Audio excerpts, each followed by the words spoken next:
ఆలోచిస్తూ వింటేనే తప్ప అర్థం కాని అంశం ఇది. మట్టిని హత్తుకుంటున్న మనిషి. పిల్లరా, మనిషి ఏంటి, మట్టిని హత్తుకోవటం ఏంటి? ఈ టైటిల్లో ఏముంది దేవుడి గురించి నేర్చుకోవడానికి? దేవుని పేరిట సభ పెట్టి దేవుడి గురించి చెబుతామని చెప్పి క్రీస్తు సువార్త లేదా విజ్ఞాన సభ అని పెట్టి ఈ టైటిల్ ఎందుకు వేశారు? మట్టిని అత్తుకోవటం ఏంటి? ఇందులో నుంచి నేర్చుకునేది ఏముంది? ఇందులో సువార్త ఏముంది అని మీరు అనుకోవచ్చు. కరెక్ట్గా చివరి వరకు మనసు పెట్టి ఆలకిస్తే ఈరోజు నేను చెప్తున్న ఈ అంశం ఏదైతే ఉందో మన ఆత్మీయ జీవితాలకు ఎంత అవసరమో, దేవుడిలో మనం ఎదగడానికి ఎంతగా ఉపయోగపడుతుందో మీకు అర్థమవుతుంది. పిల్లరా, మట్టిని హత్తుకుంటున్న మనిషి. నిజానికి మనిషి ఈ విశ్వాన్ని కలిగించిన సృష్టికర్త, సర్వేశ్వరుడు, సర్వశక్తిమంతుడు, పరలోకంలో ఉన్న కన్నతండ్రి పిల్లలు మనమంతా. ఈ లోకాన్ని కలిగించి మనం 60-70 ఏళ్ళు బ్రతకడానికి అవసరమైనవన్నీ, వసతులన్నీ ఈ లోకంలో అమర్చాడు. భూమి మీదకి తన పిల్లలు వచ్చి తానిచ్చిన ఆయుష్కాలం, అది 60 ఏళ్ళ, 70 ఏళ్ళ, 80 ఏళ్ళ, ఆ ఆయుష్కాలంలో తనను మహిమపరిచి తన దగ్గరకు రావాలి అన్న ఉద్దేశంతో దేవుడు ఈ భూమి మీద ఉన్న మనుషులకు జన్మనిచ్చాడు. జన్మనిచ్చిన దేవుడు కనుమరుగైపోయాడు. ఆయుష్కాలాన్ని ఇచ్చిన దేవుడు కనుమరుగైపోయాడు. తల్లి గర్భంలో దేహాన్ని కట్టిన దేవుడు కనుమరుగయ్యాడు. ఈరోజు భూమి మీద ఉన్న మనుషులందరికీ దేవుడుగా భూమి మీద ఉన్న మనుషులు మారిపోయారు, డబ్బు మారిపోయింది, వస్తువులు మారిపోయాయి, చివరికి తిండి కూడా దేవుడిగా మారిపోయింది. దేవుడిని హత్తుకోవలసిన మనిషి, అంటే సర్వాన్ని తనకిచ్చిన దేవుడిని హత్తుకోవలసిన మనిషి దేవుడిని విడిచిపెట్టి లోకంలో ఉన్న వాటిని హత్తుకున్నాడు. హత్తుకోవటం అన్న పదానికి అర్థం తెలియాలి మీకు. హత్తుకోవటం అంటే అర్థం ఏంటో తెలుసా? పురుషుడు తన తల్లిని, తన తండ్రిని విడిచి ఎవరిని హత్తుకుంటాడు? భార్యను హత్తుకుంటాడు అన్నాడు దేవుడు. హత్తుకోవడం అంటే అర్థం ఏంటంటే వాళ్ళిద్దరు కాదు, ఒకటైపోతారు, విడదీయరాని బంధంగా మారిపోతారు, ప్రేమ కలిగిన వారిగా మారిపోతారు. ఈ రెండు శరీరాలు ఏకదేహంగా మారిపోతాయి. అది హత్తుకోవటం అంటే. భార్యను హత్తుకుంటాడు భర్త, పురుషుడు స్త్రీ ఒకటైపోతారు అని దేవుడు చెప్పాడు. అదే పదాన్నండి, యాస్టీజ్గా అదే పదాన్ని దేవుడు మనుషుల కోసం ప్రయోగిస్తూ మనుషులు లోకాన్ని హత్తుకుపోయారు, మట్టిని హత్తుకుపోయారు అని రాయించాడు. ఎక్కడుంది ఈ మాట చూద్దాం ముందు, తర్వాత దాని వివరణలోనికి వెళదాం. కీర్తన గ్రంథం తీయండి, 119వ కీర్తన. అమ్మాయి పిల్లల్ని గోల్ చేద్దాం చెప్పండి. 119వ కీర్తన 25. కీర్తన గ్రంథం 119వ కీర్తన 25వ వచనం చూడండి. నా ప్రాణము మంటిని హత్తుకొనుచున్నది అన్నాడు. చూడండి, ఏమండి ఈ మాట మాట్లాడుతున్నదండి భక్తుడైన దావీదు. బాగా వినాలి, చాలా డెప్త్ విషయం ఇది. ప్రతి ఒక్కరూ ఖచ్చితంగా ఆలోచించవలసిన విషయం ఇది. అందరి జీవితాలు త్రొట్టిల్లిపోయే విషయం ఇది. అందరూ దేవుడికి అన్యాయం చేసే విషయం ఇది. నేను చెప్తాను బాగా మీకు అర్థమయ్యేటట్టుగా. ఇదిగో నా ప్రాణం ఉంది చూశారు, నా దేహం ఉంది చూశారు, నా ప్రాణం మట్టిని హత్తుకుపోతుంది అన్నాడండి. హత్తుకుపోవటం అంటే అర్థం ఏంటి? ఒకటైపోతుందట, కలిసిపోతుందట. దేనితో? మట్టితో కలిసిపోతుందట. అంటే మట్టిని ప్రేమిస్తుందట, మట్టిని హత్తుకుపోయిందట. ఏమంటే ఇక్కడ మీకు బాగా అర్థం కావాలి, మనిషి మట్టిని హత్తుకోవటం ఏంటండి? భార్యని హత్తుకున్నాడంటే బాగుంటుంది, కానీ మట్టిని హత్తుకోవటం ఏంటి? ఎవడండి మట్టిని హత్తుకుంటాడు? ఎవడండి మట్టిని ప్రేమిస్తాడు? అని మీరు అనుకుంటున్నారేమో. మట్టి అనగానే అక్కడ మీరు అర్థం చేసుకోవాల్సింది ఏంటంటే, మట్టిలో నుండి పుట్టే వాటిని హత్తుకుంటున్నాడు, లేదా భూమిలో నుండి పుట్టే వాటిని హత్తుకుంటున్నాడు అని అర్థం. బాగా వినాలి. నా ప్రాణము మట్టిని హత్తుకుపోయింది, మట్టితో మమేకమైపోయింది, మట్టితో కలిసిపోయింది, మట్టి ప్రేమలో పడిపోయింది అన్నాడు. ఇంతకీ మట్టిని ఎవడండి ప్రేమిస్తాడు అంటే, నిజంగా చెప్తున్నానండి, 100% ఈరోజు మనిషి ప్రేమించేది మట్టినే. ఎలాగండి చెప్తారా? ఎలాగండి చెప్తారా అంటారేమో. ఇక్కడ ఆడపిల్లలు ఉన్నారు కదా, మిమ్మల్ని ప్రశ్న అడుగుతాను. స్త్రీలు నా వైపు చూడండి. మీకు బాగా ఇష్టమైనవి ఏంటి అని అడిగారు అనుకోండి, ఇష్టమైన 2 పేర్లు చెప్పండి. మీరు చెప్పబోతే నేను చెప్తాను. ఫస్ట్ ప్లేస్లో బంగారం ఉంటుంది, రెండో ప్లేస్లో పట్టు చీరలు ఉంటాయి. అవునా కాదు చెప్పండి. లేదని వాళ్ళు చేయొద్దండి. నాకు బంగారం అంటే బాగా ఇష్టం, నెక్స్ట్ పట్టు చీరలు అంటే నాకు బాగా ఇష్టం. ఏమండి, చీర కోసం భర్తతో గొడవలాడుతున్న వాళ్ళు లేరా? బంగారం కోసం భర్తలను చంపిన ఏమండి మంచి భార్యలు లేరా? లేరా? అంటే ఇప్పుడు భర్త ఇష్టమా బంగారం ఇష్టం అంటే చాలా మంది బంగారానికి ఓటేసే వాళ్ళు కూడా ఉన్నారు. నీకు భర్త ఇష్టమా ఆస్తి ఇష్టమా అంటే ఆస్తికి ఓటేసే మహాతల్లులు కూడా ఉన్నారు. నాకు తెలుసు. ఒక ఫ్యామిలీ, క్రిస్టియన్ ఫ్యామిలీ, ఇద్దరు గుడికి వెళ్తారు, ఇద్దరు గవర్నమెంట్ ఉద్యోగస్తులు, ఇద్దరు కలిసి ఒక ఇల్లు కొనుక్కున్నారు ఈఎంఐ పెట్టి. కొద్ది రోజులకి ఏదో చిన్నపాటి మనస్పర్ధలు వచ్చినాయండి. వెంటనే ఆయనకి తెలియకుండానండి ఆస్తి డాక్యుమెంట్లన్నీ ఇప్పుడు రాయించేసుకుని అర్ధాంతరంగా ఒకరోజు ఇంట్లోంచి గంటేసింది. నీతో పని లేదు పో అని. ఎవరు బెదిరించండి ఎవరినైనా పిల్లల్ని.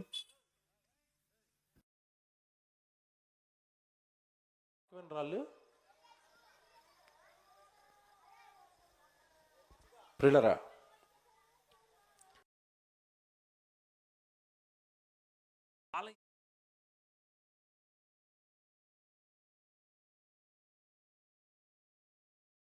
ఆస్తిని ప్రేమిస్తాడు. దానికోసం అండి మనుషులను వదిలేయడానికైనా సిద్ధం. మనుషుల మధ్యలో ఉన్న బంధాలు, అన్న తమ్ముడు అక్క చెల్లి బంధుత్వాలు తెగిపోతాయి, రక్త బంధాలు తెగిపోతాయి, స్నేహ బంధాలు తెగిపోతాయి, సహోదర బంధాలు తెగిపోతాయి, భార్య భర్తల బంధం తెగిపోద్ది, తల్లిదండ్రులు పిల్లలు బంధం తెగిపోద్ది. దేనికోసం ఈ బంధాలన్నీ తెగిపోతున్నాయి నాకు చెప్పండి? దేనికోసం?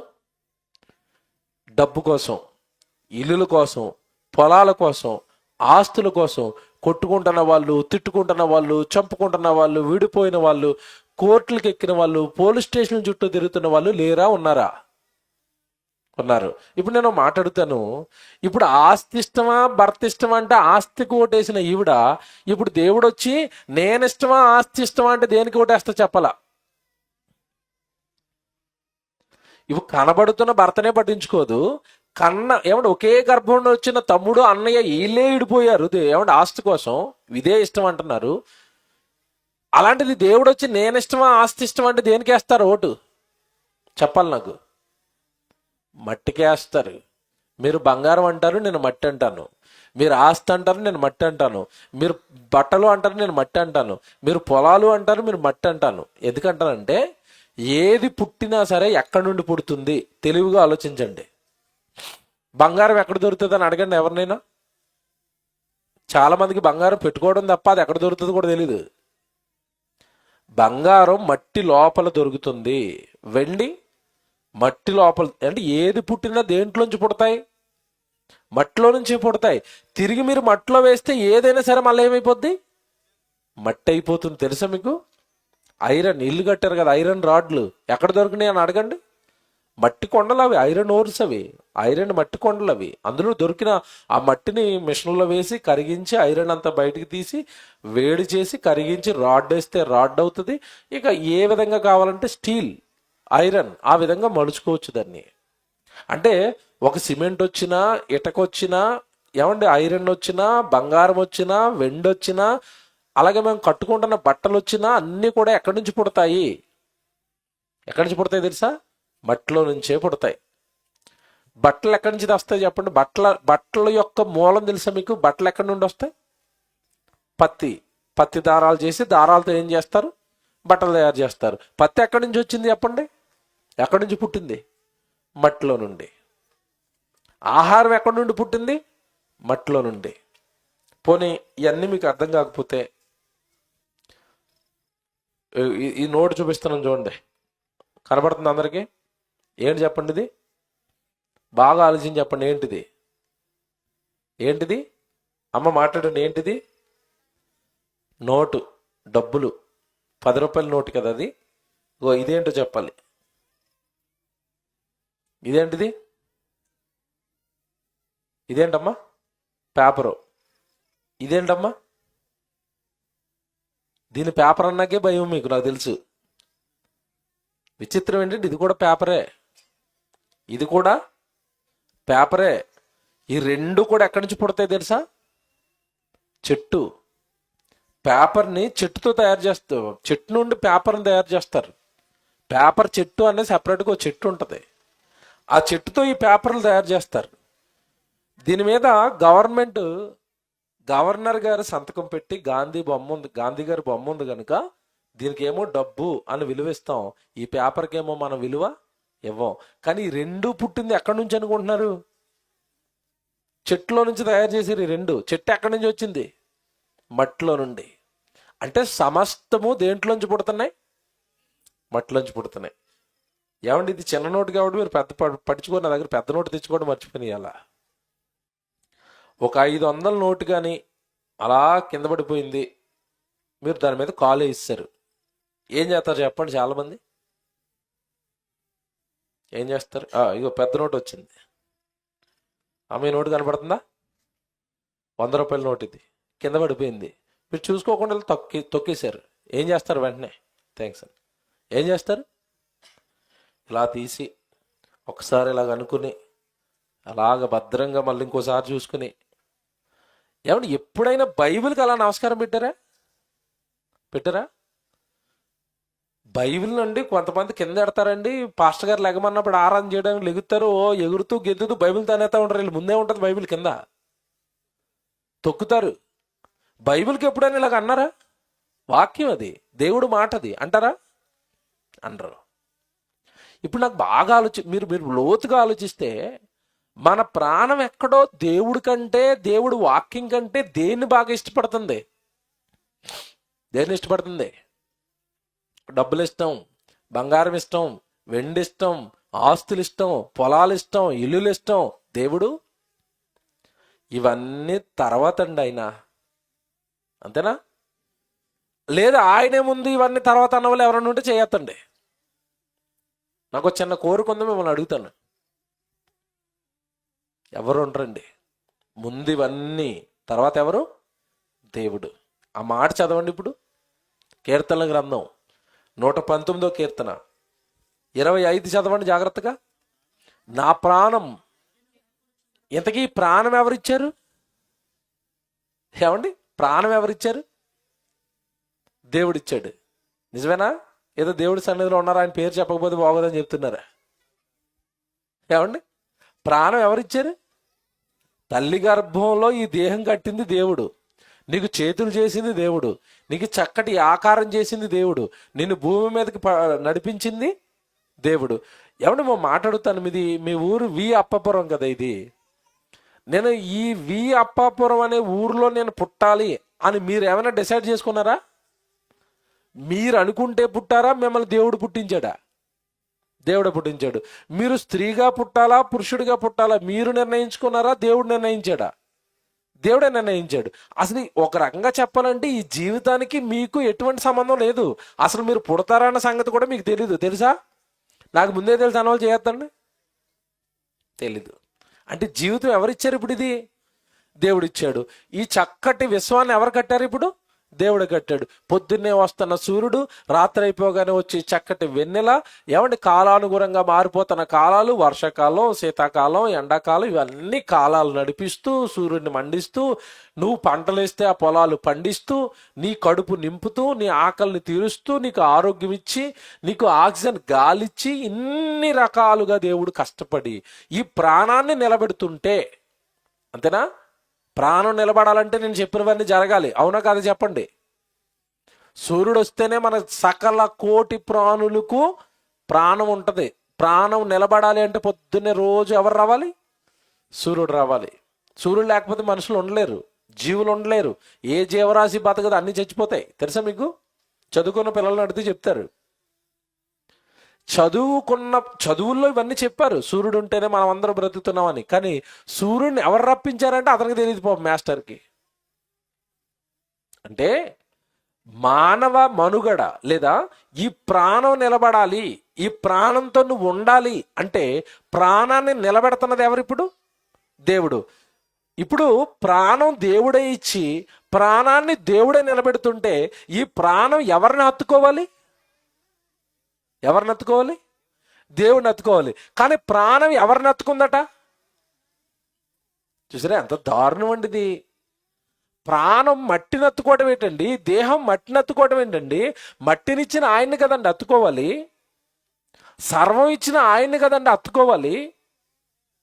ఇప్పుడు చెప్తాను నేను, ఆ వచనం చాలా జాగ్రత్తగా చదవాలి. మళ్ళా, నా ప్రాణము మంటిని హత్తుకొనుచున్నది, నీ వాక్యము చేత నన్ను బ్రతికించు. అదేంటండి బ్రతికించి అంటున్నాడేంటి?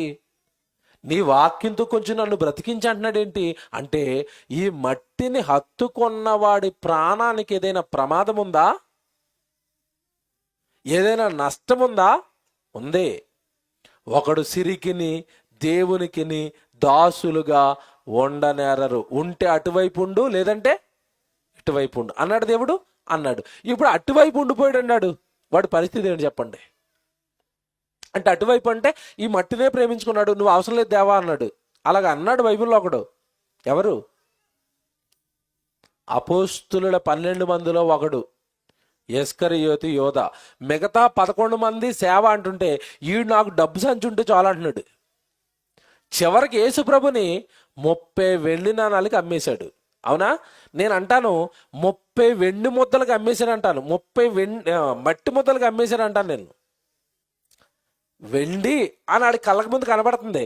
నిజానికి వెండి ఎక్కడి నుంచి వస్తుంది చెప్పండి? భూమిలో నుంచి. అంటే ఇప్పుడు వాడికి యేసుప్రభు ఇష్టమా, మట్టి ఇష్టమా? మట్టి ఇష్టపడ్డాడు, యేసుప్రభుని విడిచిపెట్టాడు. తర్వాత వాడి జీవితం ప్రమాదంలో పడిందా లేదా? పడింది. ఏ ప్రమాదంలో పడింది? నిత్యాగ్ని దండనకి వెళ్ళిపోయి నేటికి అదేమైపోతుంది? ఆత్మ కాలిపోతుంది. అంటే దేవుడి కంటే, బాగా వినాలి, దేవుడి కంటే నువ్వు ఈ మట్టి లోకాన్ని ఎక్కువగా ప్రేమిస్తున్నావా? ఈ లోకంలో ఉన్న వాటిని నువ్వు బాగా ప్రేమిస్తున్నావా? నీకు చాలా పెద్ద ప్రమాదం ఉంది. అందుకే కింద వెంటనే భక్తుడు కనుక తేరుకుని, అయ్యో ప్రభువా నాకు అర్థమైపోయింది, నా ప్రాణం ఈ మధ్యకాలంలో నీ సన్నిధి కంటే, నీ పనుల కంటే మట్టి మీద ఎక్కువ మమకారం చూపిస్తుంది తండ్రి. ఓ మాట్లాడుతాను నేను మిమ్మల్ని. ఏమంటే అలాగ బైబిల్లో ఉంటాయండి, మేము అలాంటి వాళ్ళం కదండి, మంచి వాళ్ళు అని అంటారు మీరు, నాకు తెలుసు కదా. మేము అలాగా మట్టిని ప్రేమించే వాళ్ళం కదండి, మాకు ప్రభు అంటే చాలా ఇష్టం అండి, దేవుడు అంటే చాలా ఇష్టం అండి అంటున్నారు కదా. మీకు టెస్ట్ చేస్తాను ఇప్పుడు, బాగా వినాలి, నా వైపు చూడండి. ఈరోజు తారీఖు ఎంత అండి? ఎన్నో తారీఖు? 3వ తారీఖు. 3వ తారీఖు రాత్రి సభ ఉంటుందని మీకు ఎప్పటి నుంచి చెప్తున్నారు వీళ్ళు? కనీసం ఒక నెల నుంచో 2 నెలల నుంచో చెప్తారు కదా, 3వ తారీఖు సభ, 3వ తారీఖు సభ, 3వ తారీఖు సభ అని. Very good. 3వ తారీఖు ఈ అప్పాపురంలో మనం సభ పెట్టాం ఇక్కడ. ఇదే 3వ తారీఖు ఈ కాలనీకి 2 కాలనీల అవతల ఎవరో ఒక ఆయన బాగా ధనవంతుడు వచ్చి, ఇదిరో రోజు మా తండ్రి గారు బర్త్డే, మా తండ్రి గారు చచ్చిపోయారు, చచ్చిపోయిన మా తండ్రి గారికి జ్ఞాపకార్థకంగా నేను సభ పెడుతున్నాను, సభకు వచ్చిన వాళ్ళకల్లా 1 గ్రాము బంగారం ఇస్తాను అన్నాడు అనుకోండి. సభలో ఎంతమంది కూర్చుంటారో చేయతల? ఈ సభలో ఎంతమంది కూర్చుంటారు? 1 గ్రాము బంగారం ఇస్తానన్న ఆ సభలో ఎంతమంది కూర్చుంటారు చెప్పండి? ఇప్పుడు నాకు తెలిసి సభ పెట్టిన వాళ్ళు తప్ప మీ కింద ఎవరు ఉండరు. అందరూ ఎక్కడ ఉంటారు? ఏమండి, బియ్యం ఇస్తేనే కొట్టుకుంటారు, ఇక బంగారం ఇస్తున్నారంటే తొక్కుని ఆ వచ్చిన ఆయన కూడా వెళ్ళనిస్తారో లేదో డౌట్. అంతే కదండి.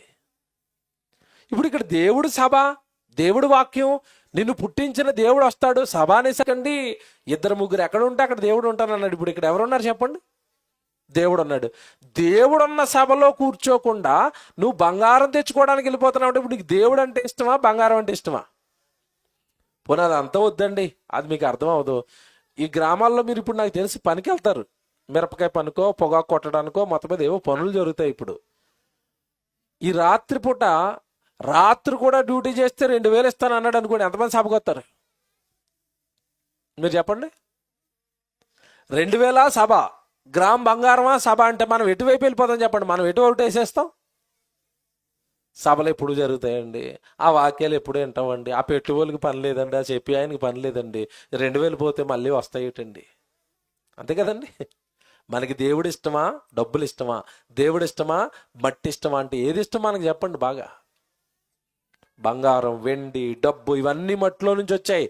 మట్టిలో నుండి పుట్టి, బాగా వినండి, మట్టిలో నుండి పుట్టి ఏమంటే పరలోకంలో ఉన్న కన్న తండ్రి ఈ జీవితం ఇస్తే ఆ మట్టి నిన్ను బాగా ఆయన కంటే ఎక్కువగా ఆకర్షించింది. చూద్దాం కిందకే. చివరికి మట్టిని ప్రేమించిన వాడు ఏమైపోతాడో చెప్తున్నాడు కిందకి వెళ్ళేసరికి. 28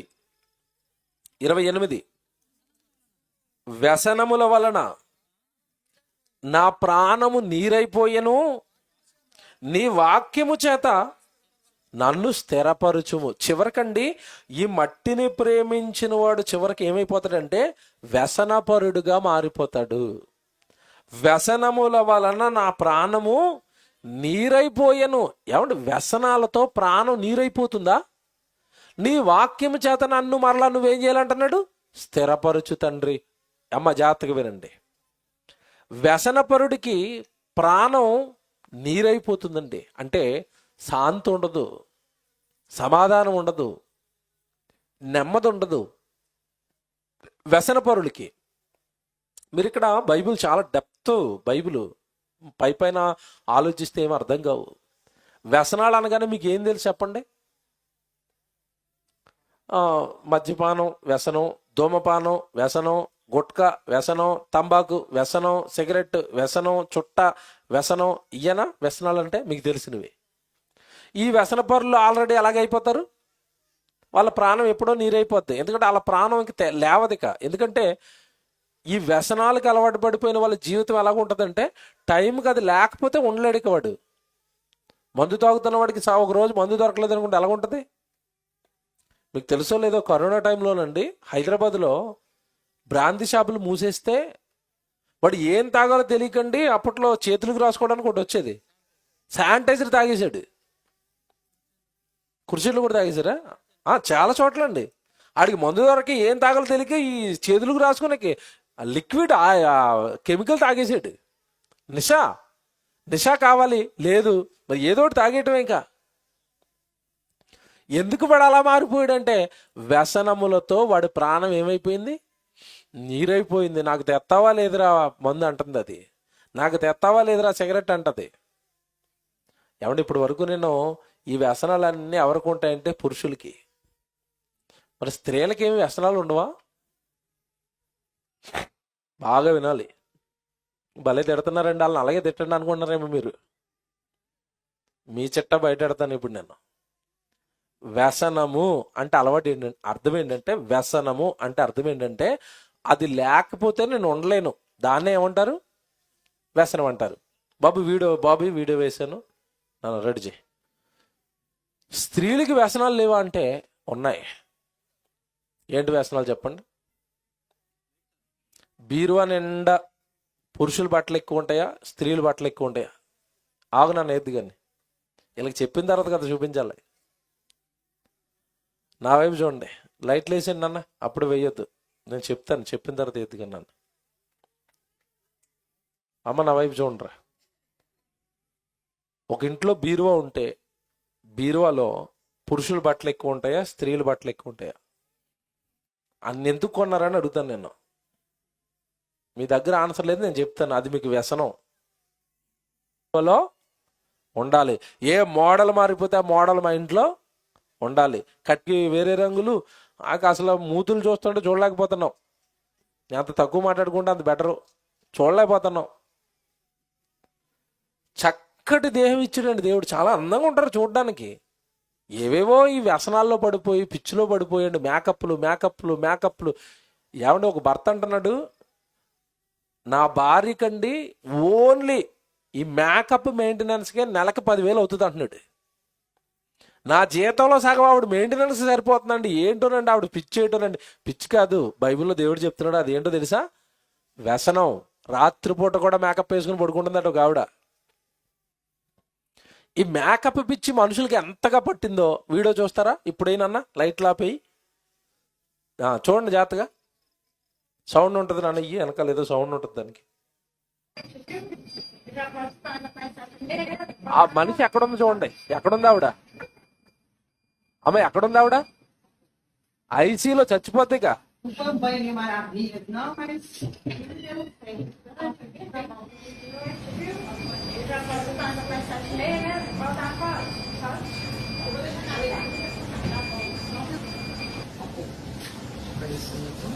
foi um banho de maravilhas, não, mas Deus fez. Que biquinho. Fala, boa noite.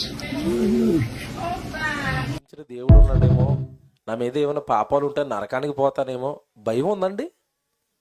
చచ్చిపోయేటప్పుడు కూడా మొహానికి ఏం వేసుకుంటుంది? మేకప్. ఏం పట్టింది చెప్పండి? వ్యసనం. మట్టిలో నుండి పుట్టిన ఈ దేహం అంటే వ్యసనం. దేవుడి కంటే మనిషి అన్నిటినీ బాగా హత్తుకుపోయాడండి. అన్నిటినీ బాగా ప్రేమిస్తాడండి. మనిషికి దేహం అంటే ఇష్టం, డబ్బు అంటే ఇష్టం, ఏమండి లోకం అంటే ఇష్టం, లోకంలో ఉన్నవన్నీ ఇష్టం. అన్నిటినీ ఇచ్చిన దేవుడు అంటే ఇష్టం లేదండి. మనుషులకు దేవుడు అంటే ఇష్టం లేదు. మనుషులకి దేవుడు అంటే ప్రేమ లేదు. తొలి ప్రసంగం విన్నారు కదా, బలి చెప్పుడు ప్రసంగం అది. మనుషులు ఎవరండి ఎతుకుతున్నారు దేవుడిని? మీరు చెప్పండి ఇక్కడ నిజాయితీగా. నేను దేవుడిని వెతికి పట్టుకున్నానండి. నేను చాలా కష్టపడి దేవుడిని వెతుక్కున్నానండి. ఎవరైనా ఉన్నారండి మీలో? ఏదో సేవకుడు మీ దగ్గరకు వచ్చి సువార్త చెప్పడం వల్ల మీరు గుళ్ళోకి వచ్చారు తప్ప మీకు మీరుగా దేవుడిని వెతుక్కున్నారా? చెప్పండి. ఏదో మహానుభావుడు అలా సబెడితే ఎవరో ఇంకో మహానుభావుడు ఆటోకు డబ్బులు అక్కడ తీసుకెళ్తే మీరు మారారు తప్ప మీరు ఎక్కడ ఎదిగారు చెప్పండి దేవుడిని ఓనుగా? వెతకలేదండి. ఎవరు వెతకరండి. దేవుడిని వెతకరు. వర్షాకాలంలోనండి అనంతపురం దగ్గర వర్షాలు అలాగెళ్తా ఉంటే ఎవడో డైమండ్లు దొరుకుతాయని చెప్పాడట. అంతేనండి, అన్ని జిల్లాల నుంచి పనులు మానేసి ఆ వర్షాల్లో పడి తిరుగుతున్నారు గొడుగులు వేసుకుని. ఆ నీళ్ళు ఎత్తుకుంటున్నారు ఇలాగ బురదలో. ఏట్ల కోసం? వస్త్రాలు దొరుకుతాయట, బంగారం మొక్కలు దొరుకుతాయట అంటే వెతుక్కున్నారు అందులో పడెళ్ళి. దేవుడిని వెతికారండి అలాగా? నన్ను పుట్టించిన దేవుడు ఎక్కడ ఉంటాడండి? నాకు ఇంత అందమైన దేహం ఇచ్చాడండి, దేవుడు ఎక్కడ ఉంటాడండి? నా గర్భం పండించి నాకు ఒక కొడుకునిచ్చాడండి, నా కూతుర్నిచ్చాడండి. మా కుటుంబాన్ని కరోనా కాలంలో చాలా క్షేమంగా కాపాడాడండి. కరోనా కాలంలో చాలా మంది చచ్చిపోయారండి. ఇంత గొప్పగా నన్ను నా కుటుంబాన్ని నిలబెట్టిన దేవుడు ఎక్కడుంటాడండి? ఆయన ఎలాగున్నాడునండి? ఏమంటే ఎప్పుడైనా దేవుడిని అత్తుకుపోయి దేవుడిని మీద ఇంత ప్రేమతో మనిషి ఆలోచిస్తాడండి? ప్రార్థన చేయమంటే పరలోకమందున్న మా తండ్రి అంటే నువ్వు ఎక్కడున్నావు మాకు తెలియదు అన్నట్టు. ఎప్పుడైనా మనస్ఫూర్తిగా మోకాళ్ళేసి పరలోకమందున్న మా తండ్రి 2024 సంవత్సరం అంతా కాపాడేసేది తండ్రి అని ఎప్పుడైనా హృదయపూర్వకంగా ఇలా చేతులు జోడించి పరలోకంలో ఉన్న కన్న తండ్రి మీద మనసు పెట్టి ఎంతమంది అండి ప్రార్థన చేస్తారు? మీకు విషయం తెలుసండి, ఇవాళ 3వ తారీఖు కదా, నిన్నటి వరకు ఉన్నారు ఎందులో మత్తు. ఏం మత్తు? హ్యాపీ న్యూ ఇయర్ అంటే అర్థం చెప్తాను. ఎవడో హ్యాపీ న్యూ ఇయర్ చేసుకోడు. ఇక మీకు విషయం తెలుసండి, నాకు దేవుడు 50 సంవత్సరాలు ఇచ్చాడు అనుకోండి. నా వైపు చూడండి అమ్మా, నాకు ఎన్ని ఇచ్చాడు? నాకు 50 సంవత్సరాలు ఇచ్చాడు అనుకోండి దేవుడు. అంటే నాకు భూమి మీద దేవుడు ఇచ్చిన కాలం ఎంత? 50 సంవత్సరాలు. 50 సంవత్సరాల్లో ఒకటి పోయింది. ఏది? 2024 ఒక సంవత్సరం పోయింది. పోగొట్టుకున్నందుకు సంతోషపడాలా, భయపడాలా? మీకు ఇది అర్థం అవ్వదు. బ్యాంకుకి వెళ్ళి 50,000 డ్రా చేసి జోబులో పెట్టుకున్నారు, 1,000 రూపాయలు పడిపోయింది. రూపాయలు పడిపోయింది, రూపాయలు పడిపోయిందని పండగ చేస్తారా? పడిపోయిందని బాధపడతారా? పోగొట్టుకున్న దాని విషయంలో ఏం చేయాలి మనం? బాధపడాలి. 2024 పోగొట్టేసుకున్నానండి, సరిగా గుడికి వెళ్ళలేదండి, సరిగా దేవుడి కోసం ఏం చేయలేదండి, దేవుడు వాక్యానుసారంగా నా జీవితం ఏమీ మార్చుకోలేదండి, నేను నాకు ఇచ్చిన ఆయుష్కాలం అంతా దేవుడు పనికాలం అండి, 2024లో ఏ మీటింగ్లు చేయలేదండి, ఒక సంవత్సరం నా జీవితంలో పోగొట్టేసుకున్నానండి బాబు. 25 అయినా సరే జాగ్రత్తగా ఉండాలండి, భక్తిగా ఉండాలండి, దేవుడు పనిలో ఉండాలండి. ఏమన్నా భయపడాల్సింది పోయి happy new year, happy new year. ఏటి హ్యాపీ? ఏమి హ్యాపీ? నీకు ఏమీ అర్థం కాకే హ్యాపీ. అర్థమైతే హ్యాపీ కాదు. దగ్గర పడుతున్నావు చావడానికి. ఒక సంవత్సరం వెళ్ళిపోయిందంటే నరకం వెళ్ళిపోవడానికి ఒక సంవత్సరం వెనక్కి వచ్చానని అర్థం, దగ్గరికి వచ్చానని అర్థం. నీకు అర్థమైందా? చచ్చిపోయిన వెంటనే వెళ్ళిపోవలసింది పాతాళం, నరకానికైనా లేదంటే దేవుడి దగ్గరికైనా. ఒక సంవత్సరం పోగొట్టుకున్నావు అంటే అర్థం ఏంటి? ప్రయాణానికి దగ్గర పడిపోయాను. నువ్వు భక్తిగా ఉంటే చేసుకో, హ్యాపీ న్యూ ఇయర్. నేను 2024 అంతా దేవుడి కోసం బ్రతికానండి, హ్యాపీ న్యూ ఇయర్ అండి, బాగా దేవుడి కోసం ముగించానండి. ఏం ముగించారు? సరిగ్గా గుడికే రాలేదు. 55 వారాలు ఉంటే అందులో కరెక్ట్గా 40 వచనాలు చేయొద్దండి. ఆదివారం సరిగా గుడికే రాను మనం, సన్నిధిలోనే ఉండను మనం, హ్యాపీ న్యూ ఇయరా? మరి ఇదేం చేద్దామని 25 పిల్లరా? ఏమీ అర్థం కాకుండా లోకంతో పాటు మనం ప్రయాణం చేసుకుంటూ వెళ్ళిపోతున్నాం. మనం హత్తుకోవలసింది లోకాన్ని కాదు, లోకంలో ఏమండి మట్టిలో నుండి పుట్టిన వస్తువులను కాదు. హత్తుకోవలసింది ఎవరినో తెలుసా? అపోస్తుల కార్యాలు బర్నబా గారు చెప్పారండి. ఎంత బాగా చెప్పాడంటే ఈయన. బర్నబా అనేసరికి ఆయనకున్న ఒక పేరేంటో తెలుసా? హెచ్చరిక పుత్రుడు. హెచ్చరిక చేస్తున్నాడు. ఎలా హెచ్చరిక చేశాడు తెలుసా? బర్నబా అనగానే తనకున్న ఆస్తిని అంతా సరే అమ్మేశాడండి. ఏమండి 11వ అధ్యాయం అపోస్తుల కార్యాలు 23 ఈయన ఏమంటున్నాడు చూడండి.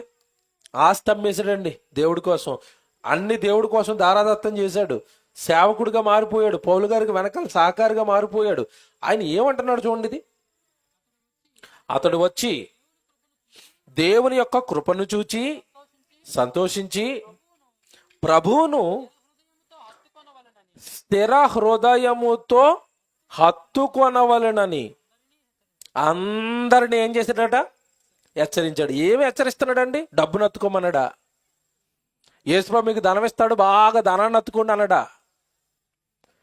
ప్రభువును హత్తుకోనండి, దేవుణ్ణి హత్తుకోనండి, హత్తుకొని స్థిరంగా ఉండిపోండి.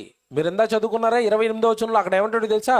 నా ప్రాణము వ్యసనముల వలన నా ప్రాణము నీరైపోయెను, నీ వాక్యము చేత కొంచెం నన్ను స్థిరపరచు అని ఉంటా చూడండి. అక్కడ ఆ వచనం ఈ వచనం కలిపి చదువుకోవాలా. నేను బైబిల్ బాగా చదువుతానండి, ప్రతిరోజు చదువుకుంటాను, ఆలోచించుకుంటాను బాగా. ఎక్కడ దావీదు గారు ఏమంటున్నారంటే, ఇదిగో వ్యసనం అనగానేంటే తిన్నంగా ఉండనివ్వదు అది. మందు తాగే వాళ్ళు చూడండి, ఒక 6 నెలలు బాగుంటారు, 3 నెలలు తాగుతారు. చూడండి, అలా స్థిరంగా ఉంటారా? ఉండరు. ఈ వ్యభిచారం చేసే వాళ్ళు చూడండి, ఇప్పుడే మానేశాను, నేను పరిశుద్ధిని అయిపోయాను, నాకు ఎవరో ఏంటి ఏం తెలియదు అంటాడు. ఆ కరెక్ట్గా ఎంతకాలం ఉంటాడంటే ఒక నెల 2 నెలలు ఉంటాడు, మళ్ళీ పాతపాటే పోతా ఉంటాడు. ఈ వ్యభిచారం చేసేవాళ్ళు, ఈ మందు తాగేవాళ్ళు, ఈ గుట్కాలు తినేవాళ్ళు, ఈ వ్యసనాలకు అలవాటు అయిపోయిన వాళ్ళు అంటే స్థిరంగా ఉండలేరు. మాట మీద ఉండరు. భార్యతో చెప్తాడు 2024 అమ్మా నేను వదిలేస్తాను, ఇక 25 నుంచి అసలు మందు బాటలు అంటే ఏంటో నాకు తెలియదు అంటాడు. ఈ మాట మీద 1వ తారీఖు మాత్రమే ఉంటాడు. ఏ 1వ తారీఖు? జనవరి 1వ తారీఖు. 2వ తారీఖే పిలుస్తాడు ఎవడో ఫ్రెండ్, పార్టీరా అంటాడు. నిన్ననే మా ఆవిడకి మాట ఇచ్చాను రా అంటే, ఆ మాట మీద ఒక రోజు ఉండిపోయావు కదా చాలు, మళ్ళీ మొదలెడదాం.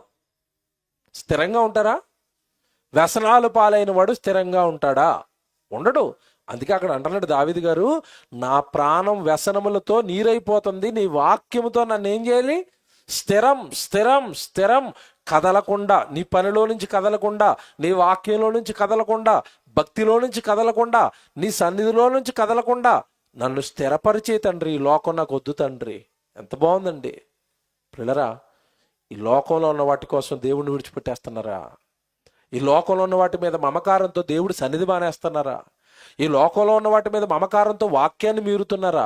ఈరోజు చాలా మంది ఎలా ఉన్నారంటే, నేను సంపాదిస్తే చాలు, నా కుటుంబం బాగుంటే చాలు, నా పిల్లలు బాగుంటే చాలు, అది అన్యాయంగా సంపాదించినా పర్వాలేదు, అక్రమంగా సంపాదించినా పర్వాలేదు, ఎవరినో నాశనం చేస్తాను, దోచుకుంటాను, దాచేస్తాను, నేను బాగుంటే చాలు. ఇదే ఈరోజు ప్రపంచం. స్వార్థపరులు, స్వార్థానికి నిలువెత్తు నిదర్శనంగా మారిపోయారు. మోసం చేయటం, ఏమంటే అవతల వాడిని నాశనం చేయటమే అజెండాగా పెట్టుకుని బ్రతుకుతున్నారు. దేవుని పిల్లలకు ఒక హెచ్చరిక చేస్తాను నేను. నువ్వు నీతికి పక్కకు పెట్టి, దేవుడు వాక్యాన్ని పక్కకు పెట్టి, నువ్వు అబద్ధాలు ఆడొద్దు, అబద్ధ సాక్ష్యాలు పలకొద్దు, నీ పొరుగువాంది ఏది కూడా నువ్వు ఆశించొద్దు అని దేవుడు వాక్యాన్ని చేతుల్లో పెట్టుకుని అలాంటి జీవితం జీవించకుండా నీ ఇష్టానుసారంగా లోకంలో డబ్బు కోసమో, లోకంలోని ఆస్తుల కోసమో వాక్యాన్ని నువ్వు సంపాదించి కూర్చుకుంటాను అంటే, ఇలా కూర్చుకున్న వాటన్నిటి గురించి దేవుడు చెప్తున్న మాటలు చాలా జాగ్రత్తగా రాసుకోవాలి. సామెతల గ్రంథం 11వ అధ్యాయం 4వ వచనం చూడండి. సామెతల గ్రంథం 11వ అధ్యాయం 4వ వచనం. ఎంతకాలం ఉంటావు ఈ భూమి మీద దేవుడి చేతిలో పడకుండా అంటే, దేవుడి దినం ఒకటి ఉంటుంది, ఉగ్రత దినం.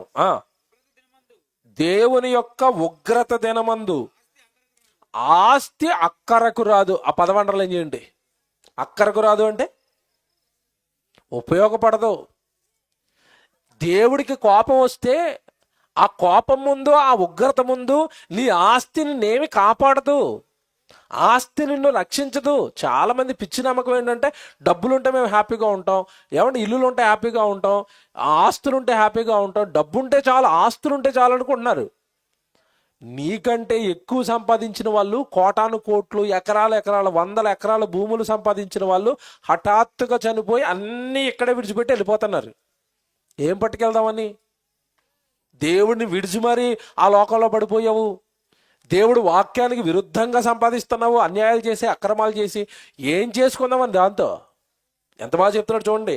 ఉగ్రత దినమందు ఆస్తి అక్కరకు రాదు. ఇదిగో నీకు ఒకవేళ ఏమీ లేకపోయినా, ఆస్తి లేకపోయినా నీతిగా ఉన్నావా, ఆ నీతట మరణం అనగానే రెండవ మరణం, నిత్యాగ్ని దండన నుండి నీతి రక్షిస్తుందట. డబ్బు రక్షించదా? డబ్బు పాతాళాన్ని తప్పించదా? డబ్బు పరలోకాన్ని ఇవ్వదా? డబ్బు ఏమంటే ప్రభు పాదాల ముందు పెట్టి నన్ను పరలోకానికి తీసుకెళ్ళిపోమంటే ప్రభు తీసుకెళ్ళడా? చూసారా ఎలాగుందో బైబిల్ వాక్యాలు? చూసారా ఎలాగున్నాయో?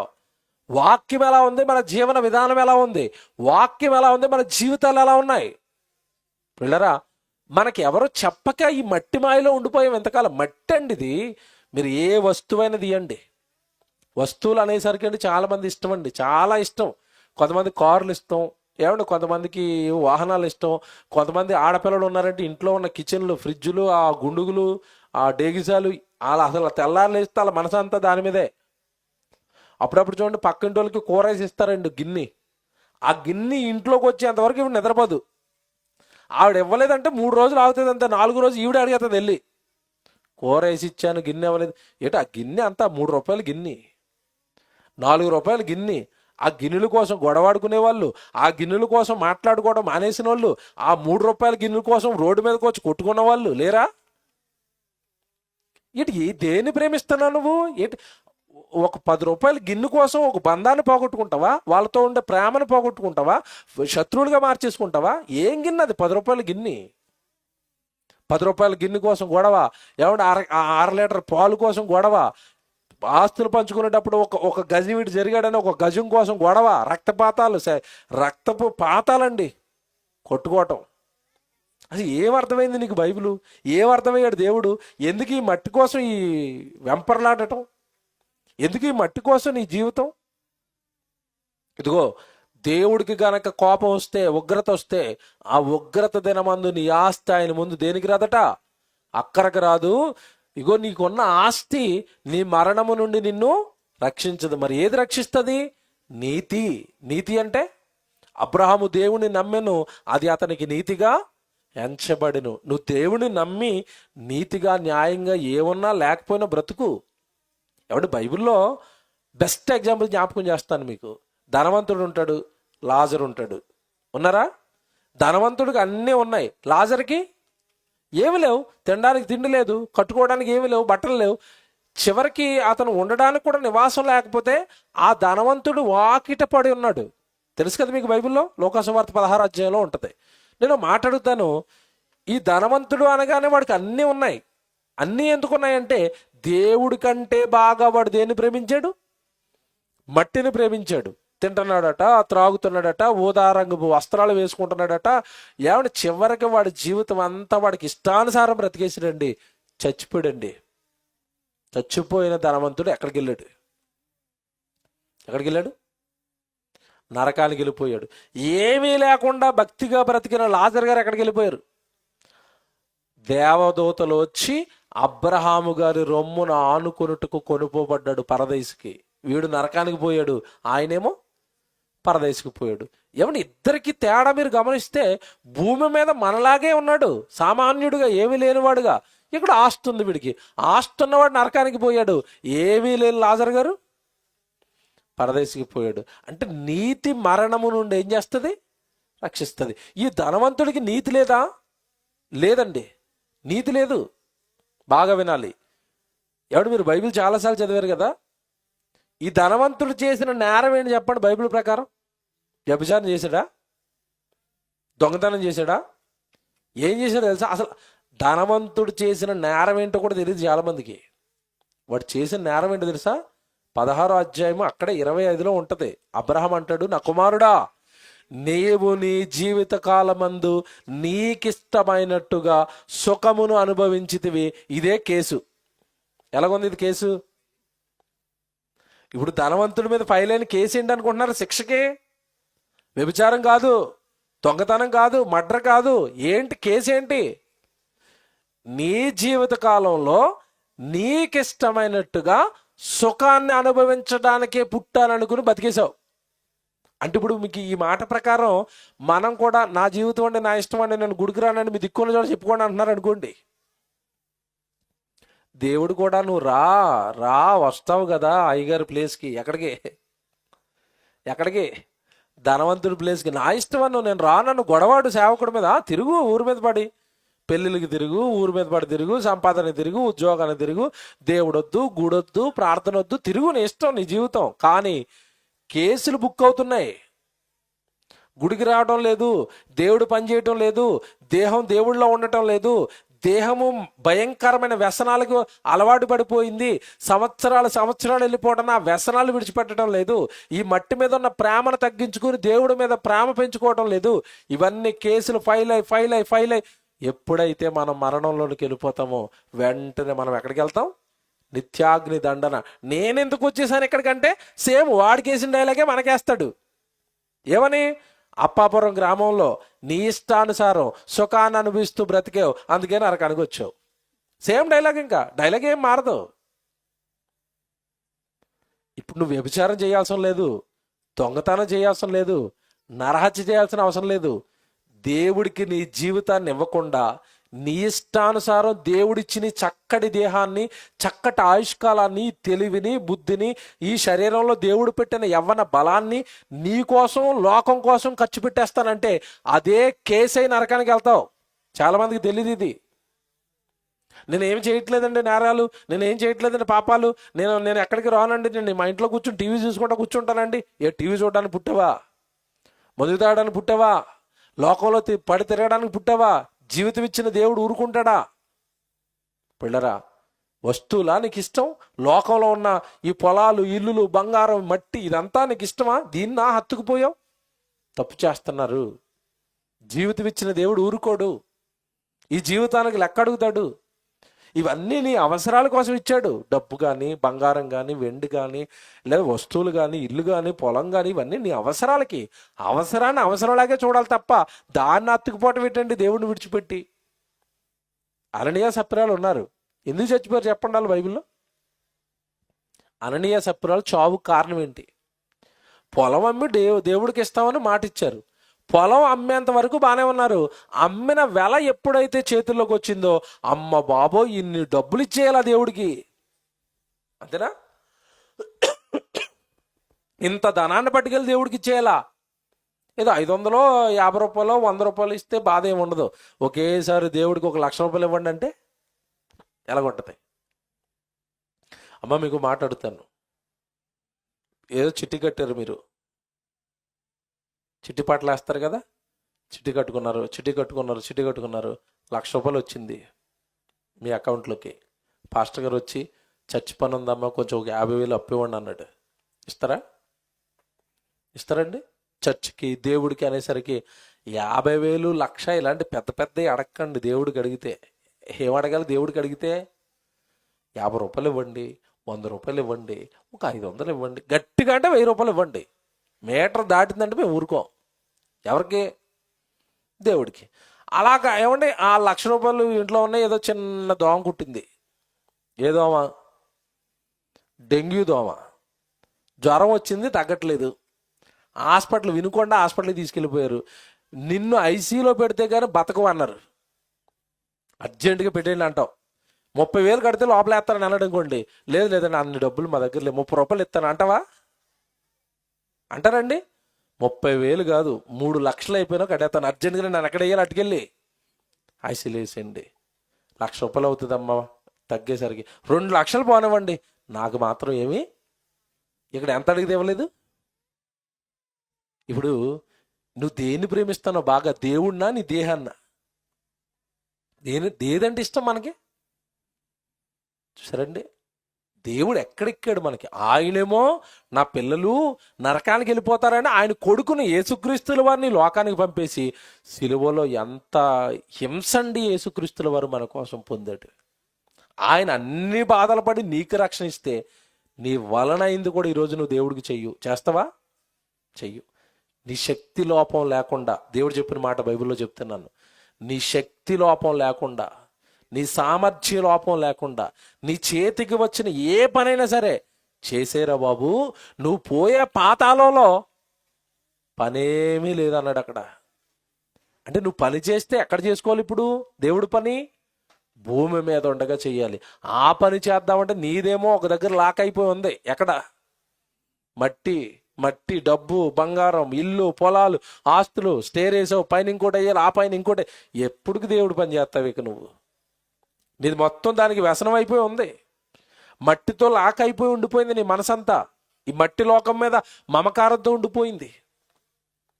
ఏమండి ఈ మధ్యకాలంలోనండి మనిషిని మీరు పలకరించండి, ఇది నిజమో కాదు మీరు అడగండి. ఏ మనిషినైనా ఇలాగ వచ్చినప్పుడు పలకరించండి. అన్నయ్య బాగున్నావానండి, బాగున్నాను అంటాడు. ఆ నవ్వండి బాగున్నాను అన్నాడా? ఆ మనిషి అలా అనేసరికి ముఖం ఇలాగ అయిపోతుంది, అలా వెళ్తూ ఉంటాడు. అలాగా నేను చెప్తున్నది నిజమో కాదో నాకు చెప్పాలి. ఏ మనిషి అయినా సంపూర్ణంగా సంతోషంగా ఉన్నాడా? ఈరోజు ఉన్నాడా? నవ్వు మొహం మీద వస్తుంది, ఇక్కడి నుంచి వస్తుందా? రావట్లేదు. దీనికి కారణం ఏంటో నాకు మిమ్మల్ని అడుగుతాను. దీనికి కారణం ఏంటి చెప్పండి. మీకు ఎవరికి తెలీదు, నాకు తెలుసు. నాకెలా తెలుసు అంటే నేను బైబిల్ చదువుకుంటాను. ఏ మనిషి సంతోషంగా లేడండి. మీరు స్కూల్కి వెళ్తున్న పిల్లోడి దగ్గర నుంచి, కాలేజీకి వెళ్తున్న వాడి దగ్గర నుంచి, పనికి వెళ్తున్న పెద్ద ఆయన దగ్గర నుంచి, వృద్ధాప్యానికి వచ్చిన పెద్దావిడ దగ్గర నుంచి ఏ మనిషిని మీరు కదపండి, ఆ మనిషి సంతోషంగా ఆనందంగా ఉంటాడంటే ఏం చెప్పను బాబు, నా కథలు నా బాధలు మొదలెడతారండి బాబు. ఇక చిట్టా ఏటి ఇంతకీ గోలంటే బైబిల్ తీయండి. ఎందుకు ఇలాగా మనశ్శాంతి కోల్పోయారు, ఎందుకు ఇలాగ దుఃఖాల్లోనికి మనుషులు వెళ్ళిపోయారంటే ఒకటి జరుగుతుంది. సామెతల గ్రంథం తీయండి. సామెతల గ్రంథం 14వ అధ్యాయం 13వ వచనం తీయండి. సామెతల గ్రంథం 14వ అధ్యాయం 13వ వచనం. ఒకడు నవ్వుచుండునను వాడి హృదయమున ఏముందట? లోపల పైకి ఏముందట? చూసారా బైబిల్ ఎలా ఉంది? చూసారా? పైకి నవ్వుతున్నాడట, హృదయంలో ఏముందట? దుఃఖం. అమ్మ బాగున్నారా? బాగున్నా అన్నయ్య అంటది. అంతే. ఆ కొద్దిసేపే మళ్ళీ పక్కకి వెళ్ళిందంటే ఇలాగేదో నా మీద ఏదో పెద్ద కొండ ఉంది వెనకాల, నా మీద ఏదో పెద్ద భారం ఉంది, వెనకాలే పులు తిరుగుతుంది నన్ను చంపేయడానికి అన్నట్టు ఉంటారండి కొంతమంది. సంతోషాలు లేవు. కారణం ఏంటి? మొహం నవ్వుతుందట, హృదయం దుఃఖం. ఇంతకీ హృదయంలో దుఃఖానికి కారణం ఏంటి? హృదయములో దుఃఖానికి కారణం ఏంటి? 13వ అధ్యాయానికి రండి. ముందు 13కి రండి. ఈ 13లో 13, 12 ఎవడు ఒకడు నవ్వుచుండినను వాడి హృదయంలో ఏముంటుంది అన్నాడు? దుఃఖం ఉండొచ్చు అన్నాడు కదా. ఇంతకు ఆ దుఃఖానికి కారణం ఏంటంటే 13వ అధ్యాయం 12వ వచనంలో చెప్తున్నాడు, కోరిక సఫలము కాకుండుట చేత. అది అసలు కారణం. అయ్యగారికి ఏమున్నాయట లోపల? కోరికలు ఉన్నాయట. ఆ కోరికలు సఫలం అవట్లేదట. హృదయంలో ఏముందట? దుఃఖం. కొంతమంది ఆడపిల్లలు పెళ్ళికి వెళ్తున్నప్పుడు రెడీ అవుతారండి. అమ్మ ఈ భర్త అంటాడు, త్వరగా రెడీ అమ్మ, త్వరగా రెడీ. ఈయన రెడీ అవ్వు అని అంటూ ఉంటాడు, ఆవిడ తిడతా ఉంటుంది లోపల నుంచి. గోల, బాధ, ఫైటింగ్. ఏంటంటే పాత చీర కట్టాలా, ఎన్నిసార్లు కట్టాలి? ఇది చూసారా? ఇప్పుడు గోల దేనికోసం? ఇక్కడ వెళతన్న ప్రతి ఫంక్షన్కి కొత్త చీర ఉండాలి. ఆవిడ బాధ అది అప్పటికీ తీరదు. ఇంకా అది అది అంతే చివరి వరకు ఆ బాధ. హృదయంలో ఏమి లేదు. మీకు కలిగి ఉన్న వాటితో మీరు తృప్తి పొంది ఉండండి అన్నాడు. తృప్తి ఎప్పుడైతే వచ్చిందో మొహం మీదకి ఏమొస్తుంది? ఆనందం వస్తుంది. ఇప్పుడు కలిగి ఉన్న వాటితో తృప్తి పొంది ఉండే వాళ్ళు ఎంతమంది ఉన్నారు? అయ్యగారు ఇల్లు లేదండి ప్రార్థన చేయండి అంటాడు. ఇప్పుడు మీ పాస్టర్ గారు ఇల్లు లేదంట బాధపడిపోతున్నారు, ఇల్లు అని ప్రార్థన చేస్తారండి. అలా నెమ్మదిగా ఇల్లు వేస్తారు, పాస్టర్ గారితో ఇల్లు ఓపెనింగ్ చేసి ప్రార్థన పెడతారు. అంతేనండి. కరెక్ట్గా సంవత్సరం తిరిగేసరికి ఇంకో ప్రార్థన రిక్వెస్ట్ మళ్ళీ. ఏంటి? అయ్యగారు ఇల్లు కొంచెం ఇరుకైపోయింది, పైన వేద్దాం అనుకుంటున్నామండి.